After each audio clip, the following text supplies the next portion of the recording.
Biz diye bir şey yoktu. Bir mənsiz sen varsan, bir sensiz mən. Bir de kağızdan ümitler. Sahilde yol çeker iki cüt gözler.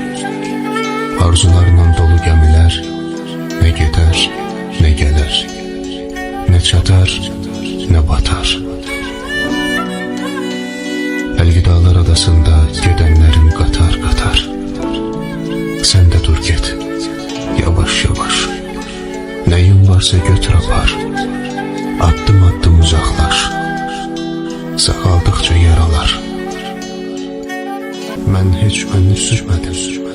Ömrümü sürdü. Ölmedi de soruşandı uşaqlar. Benim başı yaşamağa qarışıb. Unutup da ölmeyi bu aralar. Saturday Production. Qovuşmaz heç yollarımız tufan kəsər. Sənə vurğun o gözlərdən yoxdur əsər. Göz yaşların selə dönsə də kim gələr. Sənə qırğın ürəyimdən qoparmadım. Qabarlaşsaq bu şəhərdə biz anidən. Keçər onda xatirlər gözündən. Bir vaxt sənə gəncliyini fəda edən. Bu inadkar ürəyimdən qoparmadım.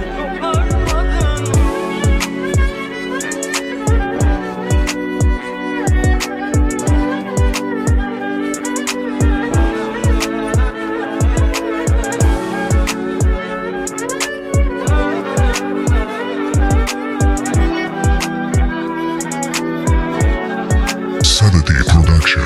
Bir ruh idi ayrı ayrı bədenlərdə. Nə tez gəldi çatdı hicran ömrümüzə. Bu səbəbsiz ayrılığa nədir çarə.